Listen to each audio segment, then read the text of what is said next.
Hello again, folks. Welcome to another edition of Media Watch. I'm your co-host, Eric Tait. Bob Anthony. And our guest is Dr. Alan Singer, educator, historian, and a actual Media Watch resource person. Thank you for having me again, Bob and Eric. Give our viewers your quick background. I'm sure a lot of them are familiar, not by now, but just in case we have some new ones. Okay. I'm a teacher educator and a historian at Hofstra University, and I'm a former New York City high school teacher. And I blog at Daily Kos and other sites on educational historical issues. And there's been a lot to blog about this summer. And that's one of the reasons why you're with us so often, because we're always dealing with educational and historical issues, nationally and internationally, and definitely locally. But before we get started on those other issues, I would like to give a in memoriam shout out because when we air next Monday, it'll be a week, I believe, to the day of the passing of Thurston Briscoe. And some of you who are familiar with EVT Educational Productions works know that Thurston was actually the voice for the radio series Then I'll Be Free to Travel Home that we did those many years ago, back in 2005, 2006. And it was a series that dealt with the historical arc of fighting for freedom and first-class citizenship in this country. And Thurston ended up looking for other talent to voice the series. And we had a couple of good choices that we couldn't lock in properly because there they were. Oh, thanks for putting Thurston up right there. And so by default, and the reason it was the case was WBGO is where I met Thurston, because he was at the time the program director, and I believe he became vice president of programming for WBGO among his titles. And BGO is not just any public radio station. It is the preeminent jazz station in the country, if not the world. And Thurston, because of Thurston's push, they also made sure they had one of the best, most crackerjack news departments in the metro area, the New York metro area. And Bob and I can attest to that, because at many of the NYABJ dinners, when they rolled out the awards for feature stories, sports stories, public affairs stories, whatever, WBGO and their news director, Doug Doyle, and their reporters were always lining up to get many of those awards. Thurston passed what would be last Monday when we air. And I just wanted to give him his props. And he was a stalwart public radio, longtime public radio person. NPR, or NPR, right after NPR, coming to WBGO. Bob, I don't know. Go ahead. His quality, the quality of the journalism that WBGO produced, just unparalleled for an operation of that size, especially. They do a lot with what resources they have, and he apparently did hire Doug Doyle 22 years ago, according to the story. And we see Doug all the time collecting awards at our events. Yep. for the work done there. So yeah, I did not know Thurston, but if the news department is his workpiece, we felt it. Yep. And the fact that he had the foresight to bring Doug on board tells you a lot right there. So Alan, you met Thurston because we tried to do a reorganization of Then I'll Be Free to Travel Home in a podcast format. And who did we invite to join us for that reformatting, Alan? Well, Thurston and me, I guess. So, Eric, we should also mention that it's 88.3 FM on your radio, and you can listen on your computer.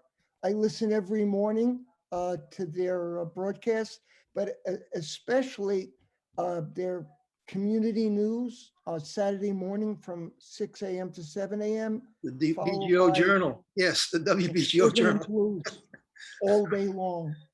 I tell you, I'm not happy that it's on at 6:30 in the morning because I'm not waking up that early, but it still has a home and it still shows up. So at least we know where to find it. And I guess they archive it, so you can always go back and listen to it. But anyway, Thurston, I probably had a hand. I shouldn't say that, but I know he had a hand in making that station a great news station. So my hat's off to him. I'm going to miss him dearly because his voice is a voice that hopefully we'll hear again. If we can get this relaunch of Then I'll Be Free to Travel Home. And we'll talk about why that's needed when we get to the back end section of tonight's show. But when this airs, being brought to you by the good graces of EVT Educational Productions, MNN, Manhattan Neighborhood Network, and Zoom, when we air next Monday, that'll be August 23rd, and that's like 5 days away from the anniversary of the March on Washington. And that march was what, in 63, so that'd be something like 50, what, 54, 58. 58. Not good at my mental arithmetic anymore. 50, I wrote it 58 down on years. paper. You wrote it down. 58 years from the March on Washington. That march officially was entitled the March for Jobs and Freedom. And because things economically weren't great in the Black community economically, as well as in the educational system, as well as in across the board, the folks said, okay, we're going to march on the capital of the nation and see what we can make happen. And they did. And it was a phenomenal landmark march. And of course, we know that everybody remembers it for the I Have a Dream speech, but there were any number of other phenomenal speakers, including John Lewis. And they didn't give him his full due, but he managed to get a few words in at that speech, because there were lots of behind the scenes politics about how not to make people too upset. That's another whole story. We won't go into that here. but the causes were rampant. The need for it was, and they did. And it was, quote, successful in that there wasn't any shootings, any violent outbreaks. There wasn't whatever. People peacefully protested the need for change. And guess what? Not much happened after 63 March in Washington. Lo and behold, we had a rash of urban uprisings because things were so bad, folks just got tired. And so cities went up 64, 65, I believe in 66, and definitely in 67. And it got so bad in 67 that the then president, Lyndon Baines Johnson, said, something's going on. We need to get to the bottom of this. And he appointed Governor, I think Otto Kerner was the man's name. I think he was the governor of Illinois, one of the Midwestern states. And they formed an 11-member commission to look into the causes of those urban uprisings, which were then being called riots. But we call them urban uprisings today. And they came out with a report 7 months later, I think in February of 1968. And there were a lot of causes that were listed. They castigated, I don't know, let's see, Bob. Alan, do you have a quote, any quotes on the reports by any chance? Let me see if I can call. Yep. I have them, Okay. Eric. The introduction begins, in the summer of 1967, again brought racial disorder to American cities, and with them shock, fear, and bewilderment to the nation. The worst came during a 2-week period in July, first in Newark and then in Detroit. Each set off a chain reaction in neighboring communities. On July 28th, 1967, the President of the United States established this commission and directed us to answer three basic questions. What happened? Why did it happen?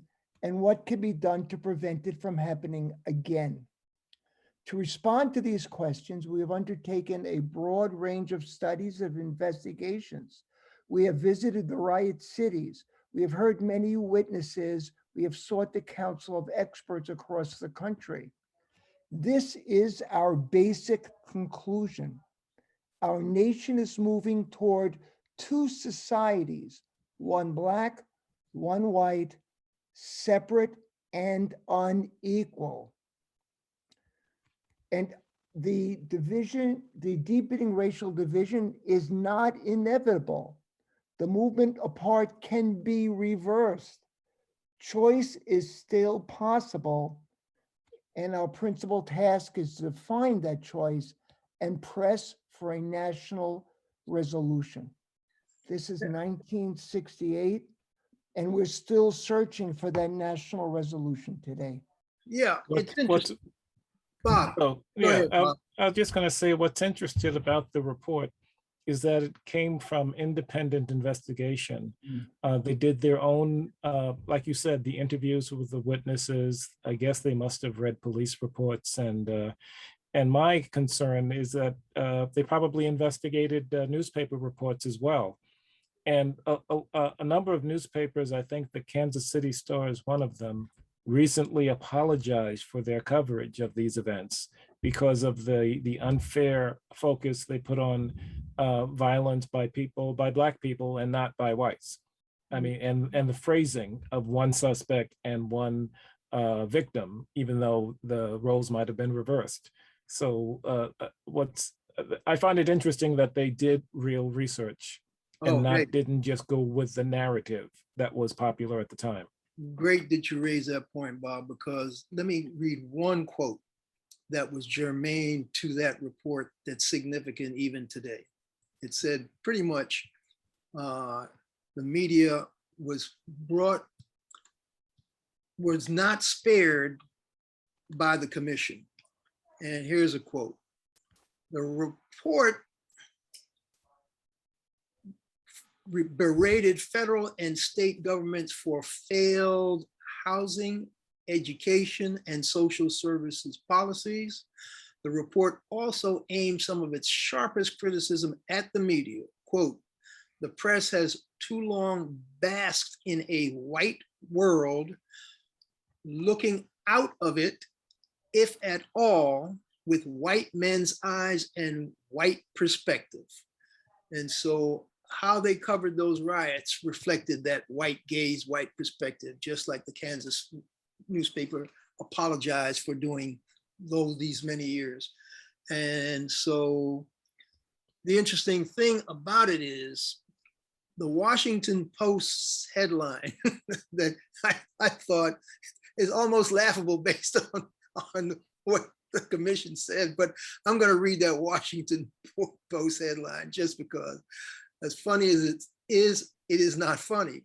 Quote, a Washington Post headline put it plainly, quote, chief blame for riots placed on white racism, end quote. So now that was the Washington Post summarizing the entire Kerner Commission lengthy report with white racism. That's what it boils down to, folks. Now, they are close to being correct because what they were saying is the system was so baked in. They were castigating social structures, educational structure. They're castigating the entire system in the report. So basically, what these people are getting up in arms about now, quote, critical race theory, that they're denying being taught in graduate school, that they claim is being taught in grammar schools or whatever, all that stuff that they're saying, no, that's a lie, that's not the way the country goes, or even if it's true, you're not going to teach it. In 1968, the Washington Post headline, blame white racism by commission. That's the federal government's commission came out and says, guess what? We got an innately racist society and we need to fix it. Boom. So here we are in 2021. Alan, this is a perfect segue to deal with where we are. because the whole critical race theory thing, which is really a bugaboo that we should dissect another time, but the fallout from this deals with what's going on in school districts across the country. And you've got a number of issues that you want to raise about this, and we would like you to do that. Bob, can you bring up the picture of the mural? Because this is the first one we need to touch on because it took place in New York City. It actually took place in Brooklyn. And one of the things, this was a neighborhood that used to be called Sunset Park, but now it's called South Slope. And the real estate changed the name as it's been gentrified, and the working class population, which was largely Latino, has been kind of moved out. Well, what happened is, I think it was about 6 fifth graders, and I think they were Black girls, worked with a community group that had a grant to design and create a mural to hang in the cafeteria of PS 295, which shares the building with a middle school. And what the girls did is they organized the mural with 2 young girls like them wearing princess costumes. And they had, the girls are holding a sign. One sign says, "Your silence will not protect you." And the other sign says, "What else is possible?" And then there's references to Black trans life matters and other things. So it was the principal of the elementary school had some questions, but ultimately approved the design. It was hung up in the cafeteria. The principal of the middle school that shares the building saw it and was outraged. Why? He felt your silence will not protect you was somehow a threat against him and his life and safety. In the end, the 2 principals met with the district superintendent, and they decided to take the mural down, and apparently it was disposed of in the garbage, the student work. They did not consult any of the arts institution that worked with the students. They did not consult any of the parents.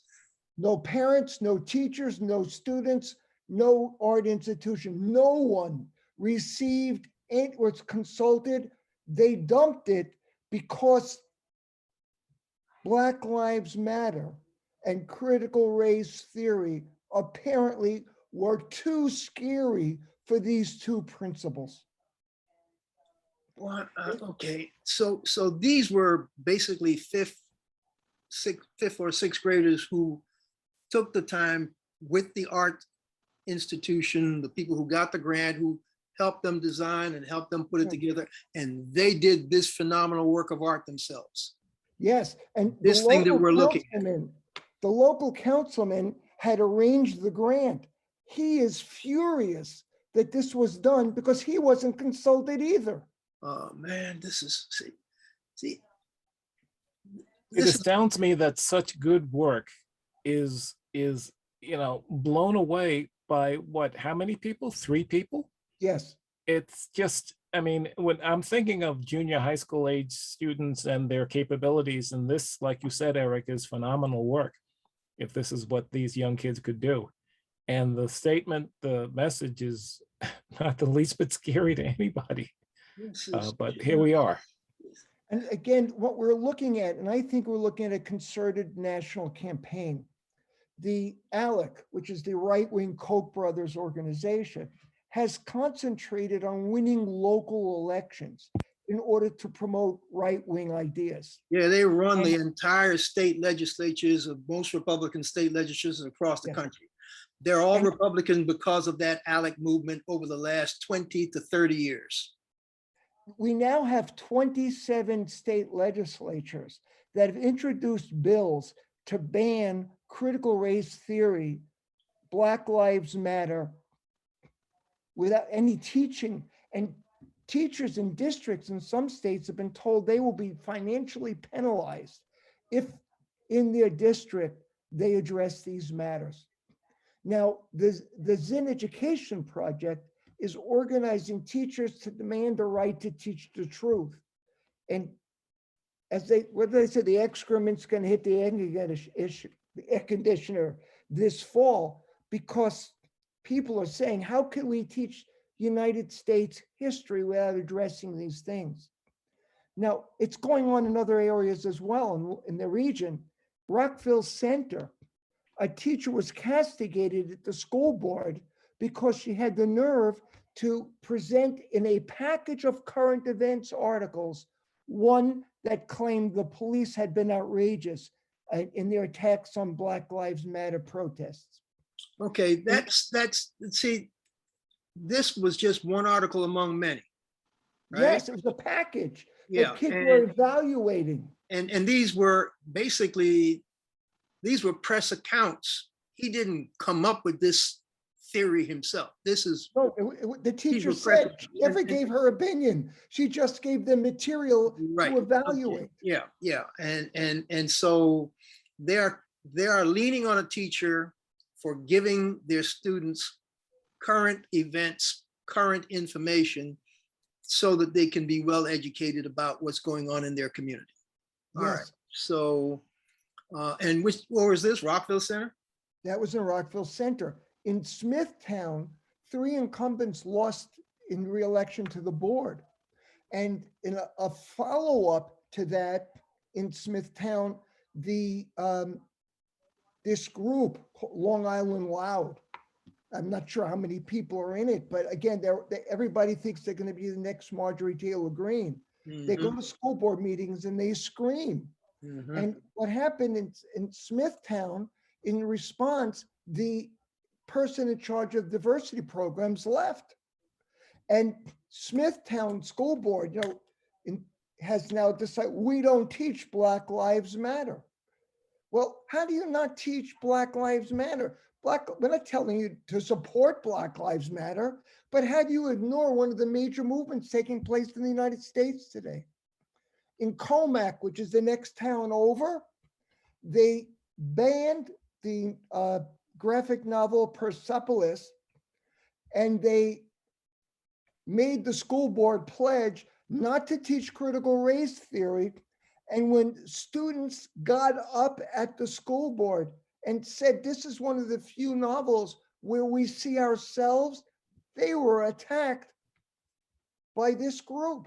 And no one defended them. No one said, this is outrageous. You don't attack our students. They have a right to learn about these things. So what we have is tremendous level of intimidation. And it's intimidation directed first at school boards, superintendents, but ultimately at teachers. We were talking about that on one of the earlier programs, Bob, about that Idaho situation with the commission that the governor had set up. And they were going around taking testimony, but they were only taking testimony from people who the Iowa State College students. And they were trying to dictate the curriculum for the graduate school on down. And the students were up in arms and trying to push back, but they're old enough to be able to articulate their grievances. Those middle school kids at a school board meeting in Long Island are not going to be able to do that. They can't be defending themselves. They need their own advocates. And this is, see, I think we've said it more than once. All those towns you name, those are all Trump country folk. Those are all Trump country Republicans. Those are all ALEC. They worship at the feet of ALEC and ALEC's mission. And despite the fact that there are people of color out there in a number of those school districts, they're not going to see themselves in any of this curriculum ever, as long as ALEC and those folks control those school boards. And what you're saying is they are definitely in power, and with the funding that they're getting from ALEC will remain in power unless somebody else rises up and tries to push back. Well, Eric, I'm hoping that there's a little hope on the island, because a relative of mine is the head of the teachers union in Roosevelt. And she sees this stuff going on. She hears this stuff, and she posts her opinions here and there. I mean, Roosevelt is in Smithtown and or Comac, so it's a different it's a different district with a different demographic. And I'm hoping there's some pushback here if that type of thought Alan knows goes that all over area well. Suffolk and the entire island. Alan knows that area well. He can speak to where the pushback there may or may are not come from. And we have about 2.5 minutes. Okay, there are communities that have a positive response. In Maplewood, New Jersey, the school district just decided to rename the elementary school. The Thomas Jefferson Elementary School will no longer be Yeah, I saw named that. after Jefferson. I noticed that, Alan, and that for me, it hits at home because a good friend of mine who unfortunately passed a few years ago went to that school, and it was a whole different district when she was going there. So it's good to see it evolving. So go ahead. I didn't mean to interrupt. Go ahead, No, Alan. fine. And another good sign, the National Endowment for Humanities just issued a grant to create a documentary on the 1873 Colfax, Louisiana massacre, when Black soldiers, American soldiers, were defending the town against mobs, riotous, insurrectionary mobs of white people. Yep. And they were murdered. Yep. So they are now, the National Endowment of Humanities is doing a documentary. So Okay. there is pushback. There are people who are saying, we have to teach the truth. We can't just put our heads in the sand, because if we put our heads in the sand, it's too dangerous. And As bad as things are, there are little snippets of hope like that. I saw a story which we were going to talk about, but I can mention it. 2 detectives, 3, I think, in Philadelphia, now retired, just brought up on charges for lying during a retrial of a young man that was falsely accused of murder. And the current DA, he's the one that brought the charges against them. He says, we can't get them for the stuff they did when they originally convicted him falsely of murder. We can get them for lying in the retrial, and they're going after them for that. So And we have about 30 seconds. there we go. There is a little bit of pushback. The criminal justice system is still flawed, but there are people, little pockets. Hey, this has been Media Watch, folks. I'm your co-host, Eric Tait. I'm Bob Anthony. Catch up to us on Twitter and YouTube at Media Watch EVT. And I'm their guest and friend, Alan Singer. And thank you very much for having me today. Thanks, Alan. Folks, we'll Always catch a pleasure, you Alan. Yes, catch you the next time, folks. Stay safe, everyone.